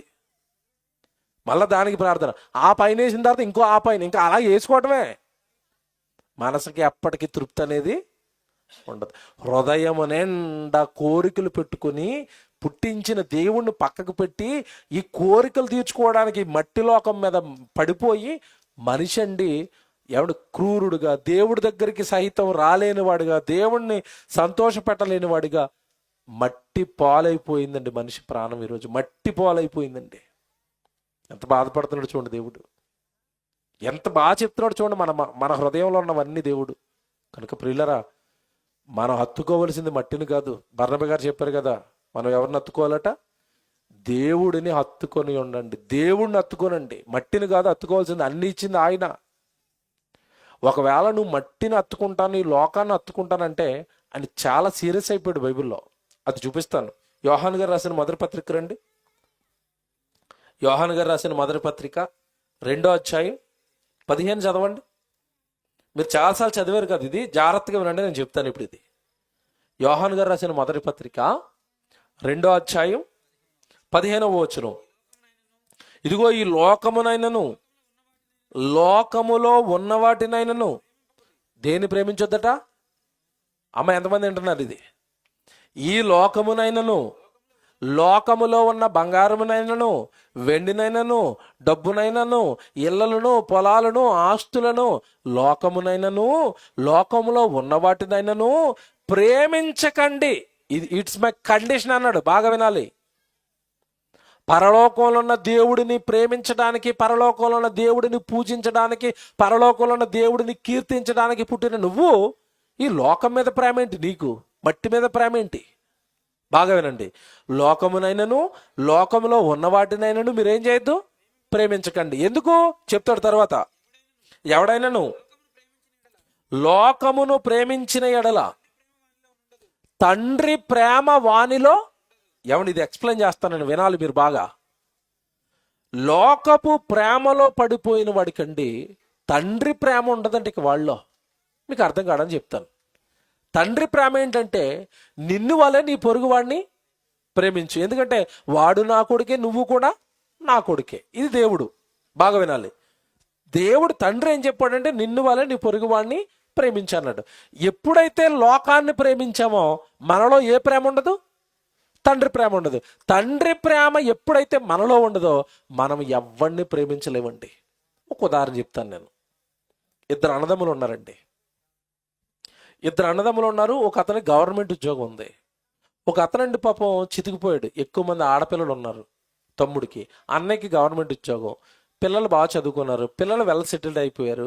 ఈ తమ్ముడికండి ఏదో కాయ కష్టం చేసుకుంటూ చిన్న చిన్న ఉద్యోగాలు చేసుకుంటూ అందరూ ఆడపిల్లలు చదివించుకుంటున్నాడు, పెళ్ళిళ్ళు చేసుకుంటున్నాడు, అప్పుల పాలైపోయాడు. అన్నదమ్ములు అన్న తర్వాత ఆస్తి పంపకాలు వస్తాయి కదా. ఆస్తి పంపకాలు వస్తాయా? వచ్చాయి. ఇప్పుడు అక్కడ 4 ఎకరాలు 5 ఎకరాలు పొలం ఉంది. ధర్మం ప్రకారం అది ఎన్ని ముక్కలు చేయాలి? ఇప్పుడు 2 ముక్కలు చేయాలి. 4 ఎకరాలు ఉంటే ఈయనకి 2 ఎకరాలు, ఆయనకి 2 ఎకరాలు. ఇతడు బాగా ధనవంతుడు అన్నయ్య, తమ్ముడు పేదోడు, అప్పుల పాలైపోయినాడు కూతుర్లు పెళ్లిళ్ళు చేసి. తమ్ముడు ఓ మాట అడిగాడు అన్నయ్యని, అన్నయ్య దేవుడు నిన్ను బాగానే దీవించాడు కదా, నువ్వు బాగానే ఉన్నావు కదా, నా పరిస్థితి బాగోలేదురా, నీ వాటా కూడా నాకు ఇచ్చేస్తే కొంచెం అప్పులు కట్టుకుంటున్నారా, నా కుటుంబం బాగోలేదురా అన్నట్టు. నిజంగా వానిలో తండ్రి ప్రేమ ఉంటే ఏమంటాడు నాకు చెప్పాలి. ఏమంటాడు? తీసుకోరా, నీకంటే ఏట్రా, మన ఇద్దరు గర్భాన్ని పుట్టాం కదరా, నువ్వు చితికిపోయావు కదరా, నాకెందుకురా, నాకే బోల్డ్ ఆస్తులు ఉన్నాయి కదా, తీసేసుకోరా అంటాడు.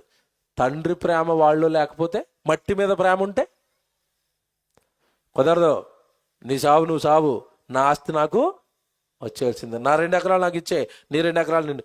అదే తండ్రి ప్రేమ వాళ్ళు ఉంటే కష్టాన్ని చూడగలడా? తమ్ముడు కష్టాన్ని చూడగలడా? మీరు బాగా వినాలి. నువ్వెప్పుడైతే లోకంలో ఉన్న డబ్బు మీద పిచ్చి ప్రేమ పెంచుకుంటావో, పొలం మీద, ఆస్తుల మీద, ఇల్లుల మీద, వీటి మీద నువ్వు ఎప్పుడైతే ప్రేమ పెంచుకుంటావో మనుషుల మీద నీకు ప్రేమ ఉండదు. ఇప్పుడు నేను చెప్తాను, దేవుడు లోకాన్ని ప్రేమించమన్నాడా, మనుషుల్ని ప్రేమించమన్నాడా? నిన్ను వలె నీ పొరుగువాడిని ఏం చేయాలి? ప్రేమించు. పొరుగువాడిని ప్రేమిస్తే, పొరుగువాడు ఆపదలో ఉంటే నీకు ఉన్నది సైతం వాడికి ఇమ్మని చెప్పాడా? చెప్పలేదు బైబిల్లో? చెప్పాడా? నీ సహోదరుడు దీనుడే. చదువుతారా యాకోబు గారు రాసిన పత్రిక? ఎంత బాగుంటాయి చూడండి మాటలన్నీ. యాకోబు గారు రాసిన పత్రిక 2వ అధ్యాయానికి రండి, 14వ వచనం. యాకోబు గారు రాసిన పత్రిక 2వ అధ్యాయం 14వ వచనం. నా సహోదరులారా, క్రియలు లేనప్పుడు ఎవడైనను తనకు విశ్వాసము కలదని చెప్పిన ఎడల ఏమి ప్రయోజనము? అట్టి విశ్వాసం అతనిని, చూసారా, నేను విశ్వాసిని అని చెప్పుకుంటే కుదరదు. ఆ విశ్వాసానికి తగ్గ క్రియలు ఉండాలి. ఏంటి ఆ క్రియలు చెప్తాడు ఇప్పుడు చూడండి. ఇదిగో, సహోదరుడు అయినను సహోదరి అయినను దిగంబరులై ఆనాటికి భోజనము లేకయున్నప్పుడు మీలో ఎవడైనను శరీరములకు కావలసిన వాటిని ఇయ్యక సమాధానముగా వెళ్ళుడి, చలికాచుకొనుడి, తృప్తి పొందుడని చెప్పిన ఎడలా, చూసారా ఏం చెప్తున్నాడు ఇప్పుడు దేవుడు? వాడికి ఏమీ లేదు, లేని వాడికి నువ్వు ఇచ్చి కదా వాడిని ఆదరించాలి. చలికాచుకో, తృప్తిగా ఉండు, నేను నీకోసం ప్రార్థన చేస్తాను, దేవుడు నీకు సాయం చేస్తాడు. ఎవరికి కావాలి ఈ మాటలు? వాడికి ఏమీ లేదు, నీకు అన్నీ ఉన్నాయి, నువ్వు జీవనోపాధి ఉంది, నీకు అన్నీ ఉన్నాయి, వాడికి ఏమీ లేదు. వాడికి ఇచ్చినప్పుడు కదా నీలో ఏ ప్రేమ ఉంది? ఎవడో మాట చెప్పనా? ఈరోజు అన్నదమ్ములు కొట్టుకుంటున్నారన్నా, అక్క చెల్లెలు విడిపోతున్నారన్నా, అన్నదమ్ములు విడిపోతున్నారన్నా, ఏమంటే ఈ పొలాల దగ్గర, ఇల్లుల దగ్గర, ఆస్తుల దగ్గర గొడవ అంతటికీ కారణం ఏంటో తెలుసా? దేవుడు దేన్ని ప్రేమించొద్దన్నాడో దాన్ని ప్రేమలో మనుషులు పడ్డారు. ఏ ప్రేమలో పడ్డారు?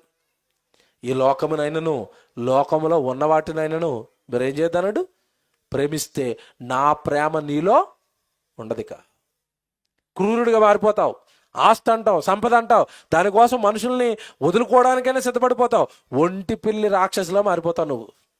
నాకు ఆస్తుంటే చాలు, చుట్టూ ఎవరు లేకపోయినా అతిటది, అలాగలా మారిపోయావు నువ్వు. అసలు బైబిల్లో భక్తుడు అన్నవాడు అన్ని వదులుకొని, అన్ని త్యాగాలు చేసి అనేక మందిని సంపాదించుకుంటే, నువ్వేంటి మనుషులను పోగొట్టుకుని పనికిరాని మట్టిని సంపాదించుకుంటున్నావు? అక్కడికి వచ్చేద్దాం. 15వ వచనం.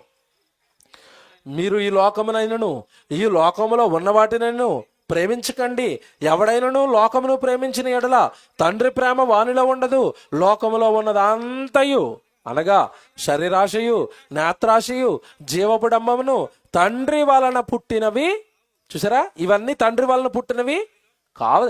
ఆశలు తండ్రి వలన పుట్టాయండి? కాదండి. కానీ తర్వాత మాట చూడండి అక్కడ, లోకమును దాని ఆశయు గతించిపోచున్నవి కానీ దేవుని చిత్తమును జరిగించువాడు. చూసారా, మనం నిరంతరం నిలవాలి, పరలోకానికి వెళ్ళిపోవాలంటే భూమి మీద మనం ఏం చేయాలట? దేవుడి ఇష్టాన్ని జరిగించండి. ఏంటి దేవుడి ఇష్టం? నీ దేహం దేవుడిది, ఆ దేహముతో దేవుడికి పని జరగాలి. నువ్వు దేవుడి కోసం బ్రతకాలి. నీ దేహం దేవుడిది, జీవితం దేవుడిది.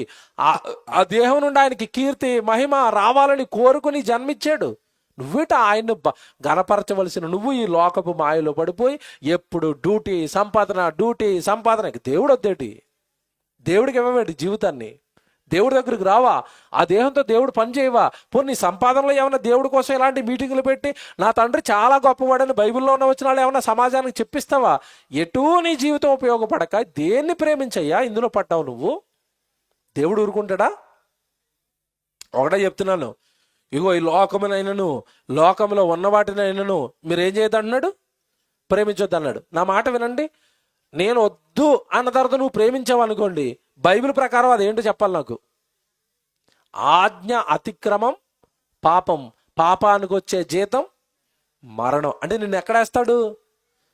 ఎవడో మాట్లాడుతాను నేను, నా వైపు చూడండి అందరూ. చాలామందికి వచనం కూడా అర్థం అవ్వాలి, జాతకి చెప్తే కూడా చాలామంది జీర్ణించుకోలేరు. దేవుడే కదండి లోకాన్ని ఇచ్చాడు. ఇది డైలాగ్ వెనకాల్చిన నెమ్మదిగా వస్తుంది. లోకాన్ని ప్రేమించొద్దని ఎందుకు చెప్తాడండి? ఏదో అలా రాస్తాడండి. అవునా? నేను బాగా చెప్తాను ఎందుకు ప్రేమించొద్దు అన్నాడో. ఇప్పుడు తల్లి ఉందండి, తల్లి ఉంది, జాగ్రత్తగా వినండి. ఉదాహరణ చెప్తున్నాను మీకు అది అర్థం అవడానికి. తల్లి ఉంది, కొడుకింటికి వచ్చాడు. అమ్మ ఆకలేస్తుందమ్మా, కొంచెం నువ్వు బిర్యానీ బాగా వండుతావు కదమ్మా, చికెన్ బిర్యానీ చాలా రోజులు అయిపోయిందో ఉండన్నాడు. బిడ్డ ఆకలితో ఉన్నాడు కదా, అడిగాడు కదా అని చక్కగా బిడ్డను కూర్చోబెట్టి మసాలా నూరి నాటుకోడిని పట్టుకుని కోసి మాంసం చేసి చక్కగా దమ్ బిర్యానీ వేసి అక్కడ పెట్టింది ప్లేట్లో. ఏమంటే చికెన్ బిర్యానీ వేస్తే స్మెల్ ఎలాగొస్తుంది? గొమగొమలు ఆడిపోయింది. కొడుకు ఆవురు మంట వచ్చేసాడు. ఇంకా దెబ్బకి ఆకలితో ఉన్నాడేమో, చికెన్ బిర్యానీ ముందే అటకని ఏం చేస్తున్నాడు? తింటున్నాడు. ఇంకా అసలు ఆ టేస్ట్కి మైమర్చిపోయాడు, రుచికి. ఎందుకంటే బాగా ఉండింది ఆవిడ. ఇంకా అలాగ మైమర్చిపోయి తింటూ అబ్బబ్బబ్బబ్బబ్బ బిర్యానీ సూపర్ అమ్మ అంటున్నాడు. అక్కడ వరకు బాగానే ఉంటుందండి. బిర్యానీ సూపర్ అంటే పర్వాలేదు, నిజంగా ఈ బిర్యానీ ముందు, ఈ రుచి ముందు నువ్వు కూడా వేస్ట్ అమ్మా అన్నాడు అనుకోండి, బాగుందా? ఇది దెబ్బతోనే ఆ గిన్నెలా తీసి నెత్తి మీద వేసి కొడుతుంది బిర్యానీ గిన్నె. ఎందుకు? బాగుందను అంతే తప్ప నీకంటే బాగుందంటే బాగుందా? ఇది బాగోలేదా? బాగలేదు. మాడు నెత్తిపైన ఏమంటారు దాన్ని?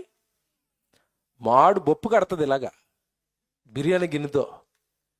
ఇది మీకు అర్థమైతే లోకాన్ని కలిగించింది ఎవరు? దేవుడు. లోకాన్ని పట్టుకొచ్చి నీ పాదాల దగ్గర పెట్టింది ఎవరు? దేవుడు. నువ్వు ఆయన కంటే దీన్ని ఎక్కువ ప్రేమిస్తే ఆయన ఏం చేయాల? అమ్మ ఎలాగైతే బిర్యానీ గిన్నె తిరగేసిందో నీ నెత్తి మీద కూడా ఆయన తిరగేస్తాడు ఒకటి. నా సన్నిధి కంటే లోకం ఎక్కువైపోయిందా? నాకంటే డబ్బు ఎక్కువైపోయిందా? నాకంటే బంగారం ఎక్కువైపోయిందా? నాకంటే నీ లోకంలో సుఖాలు ఎక్కువైపోయా? జీవితం నాదిరా, ఒక్కసారి పిడికిలి బిగించానంటే నీ జీవితం ఆ భూమి మీద ఆగిపోతుంది. అర్థమయ్యాడా దేవుడు? ఆయన ఇచ్చిందాన్ని ఆయన కంటే ఎక్కువ ప్రేమించడం ఏంటండి? మనకిచ్చాడు కదండి వాడుకోమని, వాడుకోవాలి తప్ప ఆయన కంటే ఎక్కువ ప్రేమిస్తారా? ఏమంటే ఆ రోజు మోషేకి ఆఫర్ ఇచ్చింది దెయ్యం. ఏమిచ్చింది చెప్పండి? సేవకి వెళ్ళిపోతున్నాడు, వాళ్ళందరినీ రక్షిస్తానంటున్నాడు. దెయ్యం వచ్చి వాళ్ళ అమ్మ రూపంలో ఒకటే డైలాగ్ అండి. ఫరో కుమార్తె వచ్చి నిలబడింది మోషే ముందు. ఏమంటుంది? నాయన మోషే, నువ్వు రాజు తర్వాత రాజు రా, సింహాసనం రా, ఐగుప్తు దేశం నీదిరా, ఐగుప్తులో ఉన్న ధనవంతా నీదిరా, నువ్వేట్రా బానిసలతో పోతానంటున్నావు, వాళ్ళతో కష్టాలు అంటున్నావేంటి? ఒక్కసారి మోషే, ఒక్కసారి నా కుమారుడు నన్ను ఒక్కసారి అమ్మా అని పిలువంతే. ఒక్కసారి అమ్మ అన్నవా, ఈ సింహాసనం నీదే, ఈ దేశం నీదే, ఈ ఆస్తి నీదే అన్నది. ఒప్పుకున్నాడా? ఏమన్నాడు మోషే? అల్పకాలము పాప భోగములు అనుభవించుట కంటే క్రీస్తు విషయమైన నింద గొప్ప భాగ్యం అని ఎంచుకున్నాడట. అంటే ఈ డబ్బు, ఇల్లు, పొలం, అధికారం, బంగారం అన్నీ వద్దనుకుని దేవుడు పిల్లలతో శ్రమలు, కష్టాలు, కన్నీళ్లు, వేదనలు కోరుకున్నాడు. కారణం ఏంటి? ఆయన అక్కడ డైలాగ్ వేస్తాడు, అల్పకాలము పాప భోగము. ఏంటి చెప్పండి? ఈ జీవితం ఏంటి? ఈ జీవితం అల్పకాలం పాప భోగం. అదేనా మనిషి అనుభవించేది? నీ జీవితం ఎంత? తిప్పి కొడితే 60-70 సంవత్సరాలు. చాలా మందికి అండి పెద్ద జీవితం, ఎల్ఐసీలు, సహారాలు, మామూలుగా ఉండవు ప్లానింగ్లు. మీకు చెప్తాను, మీకు తెలియదేమో విషయం. నువ్వు బ్రతికేది 60 సంవత్సరాలు అయితే 60 సంవత్సరాల్లో 30 సంవత్సరాలు నిద్రపోతావు. తెలుసోలేదా నీకు? నువ్వు తిరిగి చూసేది లోకాన్ని 30 సంవత్సరాలే. 30 సంవత్సరాలు నిద్రలో ఉంటావు. 30 సంవత్సరాలు మళ్ళీ ఈ జీవితం. ఆ 30 సంవత్సరాల్లో మళ్ళీ నీకు ఎన్ని పనులు, ఆ పనుల్లో ఎంత కాలం వృధా అయిపోయింది. ఆ మిగిలిపోయిన 30 సంవత్సరాలు నువ్వు మెలకుగా ఉన్న కాలంలో దేవుడి దగ్గరికి వచ్చేది ఎంత, దేవుడికి ఇచ్చేది ఎంత, నీ కోసం వాడుకునేది ఎంత, నీ పనులకి ఎంత? అసలు నువ్వు దేవుడికి ఏమిస్తున్నావు నీ జీవితకాలంలో? అసలు నువ్వే రావట్లేదని దేవుడు బాధపడుతుంటే, పైగా నీకు ఈ లోకపు ఆశలు, లోకం అంటే పిచ్చి. పిల్లరా, చివరిగా మాట చూపించి ముగిస్తాను. నాకు గనక కోపాన్ని రప్పించి ఈ లోకపు మాయలో గనక పడ్డావా, ఆ మాయమైపోయేదాన్ని మట్టిని గనక నమ్ముకున్నావా, నీ జీవితం నాశనం అయిపోతుందని దేవుడు చెప్పిన మాట ఒకటే. యోబు గ్రంథం 29వ అధ్యాయం. మీరు వాక్యపట్నంలో విన్నారు, ఈ మాట చూడండి ఎంత బాగుంటుందో.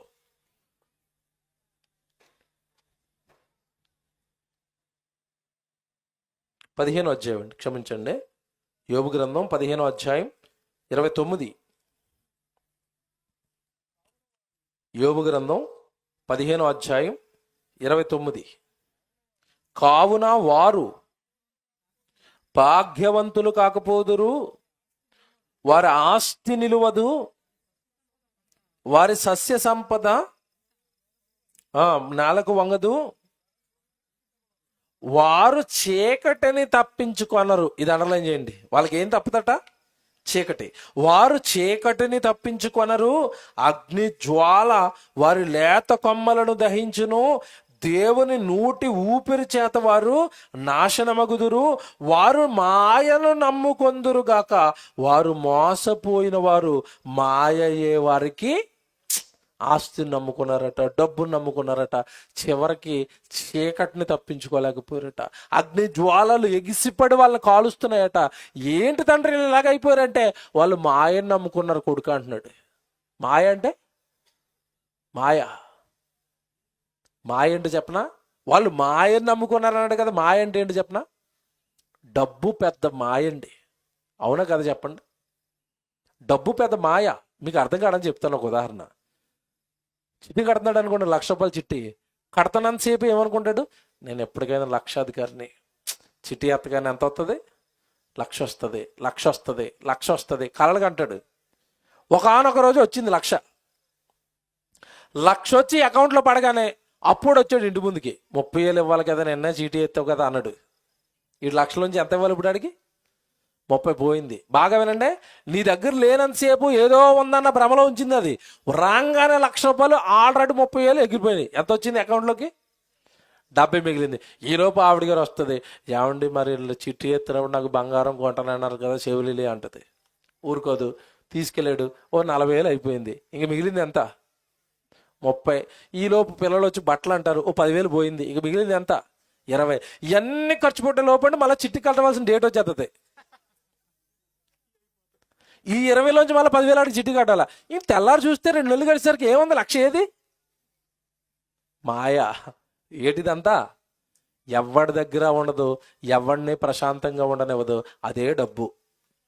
నీ దగ్గర ఉండదు, నువ్వు కట్టినోడి దగ్గర ఉండదు, ఎవరి దగ్గర ఉండదు, అందరి దగ్గరికి తిరుగుతుంది. ఎవరిని బతకనివ్వదు, ఎవరిని సుఖంగా ఉండనివ్వదు. దాని పేరే డబ్బు, దాని పేరే మాయ. ఆ మాయని నమ్ముకున్న వాళ్ళందరూ పోయేది ఎక్కడికి? పాతాళానికి. నమ్ముకోవాల్సింది డబ్బుని, మాయని కాదు. ఎవరిని? సమస్తాన్ని ధారాళముగా దయచేయచ్చు సుఖముగా అనుభవించుటకు నీకు సమస్తాన్ని ఇస్తాను దేవుని యందు నువ్వేం ఉంచాలి? నమ్మిక ఉంచండి. నేను చెప్తున్నది వచనం 6:18 తిమోతికి రాసిన 2వ పత్రిక. దేవుని యందు నమ్మిక ఉంచండి, ఆయన యందు నమ్మిక ఉంచండి. మీరు డబ్బు నమ్ముకున్నారా, పొలాలు నమ్ముకున్నారా, అవి ఎప్పటికైనా మిమ్మల్ని మోసం చేస్తాయి. వదిలి వెళ్ళిపోవాలి. అవన్నీ మిమ్మల్ని రక్షించలేవు. అవి ఎందుకు వాటి మీద పిచ్చి ప్రేమ పెంచుకున్నారు? దేవుడి కంటే దేవుడికి ఇవ్వరండి. చాలామంది ఉంటాయి, దేవుడికి ఇవ్వరు, దేవుడు ఖర్చు పెట్టరు, దేవుడి కోసం ఎలాంటి కార్యాలు చేయరు. సొంత కార్యక్రమాల కంటే ఖర్చు పెడతారండి, లక్షలు ఖర్చు పెడతారండి సొంత కార్యక్రమాలకి. దేవుడికి ఏమీ ఖర్చు పెట్టరు. ఎవడో మాట్లాడుతాను నేను. చాలామంది అండి చర్చిలోకి వచ్చేటప్పుడు అండి ఎత్తుకుంటారండి కూర్చోడానికి. ఏం ఎత్తుకుంటారు చెప్పండి? ఏం ఎత్తుకుంటారు? ఇటు చూడరు. ఇలాగా ఏముండాలి? ఫ్యాన్ ఉండాలి. ఇటు చూసి కూర్చున్నాడు ఫ్యాన్ కింద. కరెక్ట్గా వీడు కూర్చున్న తర్వాత ఫ్యాన్ తిరగట్లేదు. ఏమంటాడు చెప్పండి? అప్పుడు లేని బాధ, తిట్లు. ఈ పాస్టర్ గారు ఏటో కనీసం ఫ్యాన్లు కూడా వేయించడం, తిట్టుకుని అలాగా ఆ రోజు ఇంకా అసలు మనసు బాగోదండి ఫ్యాన్ లేనందుకు. వాక్యం కూడా ఏంటో సరిగా. ఎవరికి పాస్టర్ గారితో వందనాలు చెప్పడం, ఎవరితోనో కలవడం, ఈ బాధతో ఇంటికి వెళ్ళిపోతాడు. నేను మాట్లాడుతున్నాను, మీ ఇంట్లో ఫ్యాన్ అలా తిరగట్లేదు అనుకోండి, ఫ్యాన్ కింద కూర్చొని తిట్టుకుంటావా, కొత్త ఫ్యాన్ కొనుక్కుంటావా? అది చెప్పండి. ఇంట్లో అయితే ఇమీడియట్గా మార్కెట్కి వెళ్ళి కొత్త ఫ్యాన్ తెచ్చేస్తావు. మరి చర్చిలో ఫ్యాన్ తిరగకపోతే కనీసం నా దగ్గర డబ్బులు ఉన్నాయండి, 1500 కదా, నేను ఫ్యాన్ ఇస్తాను, ఎవరో ఒకరు చల్లగా వాక్యం వింటారు కదా. ఈ మనసు ఉంటుందండి మనకి? మీరు చెప్పండి, ఈ మనసు ఉంటుందా? ఇప్పుడు చెప్పు, నీకు ఫ్యాన్ కూడా కనీసం దేవుడికి ఇవ్వలేకుండా తిట్టుకుని వచ్చేస్తున్నావు అంటే నీకు ఆ 1500 అంటే ఇష్టమా, దేవుడు అంటే ఇష్టమా? చూసారా, మనం అన్ని చోట్ల దొరికిపోతామండి. ఇంట్లో ఏ వస్తువు కొదువు రావడానికి కుదరదండి. అవసరమైతే అప్పు ఈఎంఐలు చేసి మరి కొనేస్తారు ఇంట్లోకి వస్తువులు. మరి దేవుడి సన్నిధిలో ఓ సౌండ్ బాక్స్ లేదు, ఓ ఫ్యాన్ లేదు, ఓ కుర్చీలు లేవు సరిగా, కింద ఏవో పట్టాలు లేవు, లేదా వంట చేయడానికి వస్తువులు లేవు. చర్చిలో ఏమన్నా చర్చిలోకి దేవుడికి కొందామన్న ప్రేమ ఉండదండి. దేవుడికి ఇవ్వడానికి రాదు ఎవరికి. నా ఇంట్లో వస్తువులు అన్నీ ఉండాలి, నాకు అన్నీ ఉండాలి. మరి దేవుడికి? పిల్లరా, దేన్ని ప్రేమించకండి, ఇదంతా మాయ. మీరు ప్రేమించవలసింది ఎవరన్నా తెలుసా? మీ ప్రభు అయిన యేసుక్రీస్తుని ప్రేమించండి. మీకోసం ప్రాణమే పెట్టాడు. ఆయనకంటే మిమ్మల్ని ప్రేమించగలిగిన వాడు ఎవడో లేడు. ఆయన్ని ప్రేమించండి, తండ్రిని ప్రేమించండి, వాక్యాన్ని ప్రేమించండి, దేవుడి సన్నిధిని ప్రేమించండి, దేవుడి పనిని ప్రేమించండి. మీరు దీవింపబడతారు. అంతే తప్ప మట్టిని హత్తుకున్నారా, మట్టి పైన మమకారం పెంచుకున్నారా, చివరికి మనం నాశనానికి వెళ్ళిపోతాం.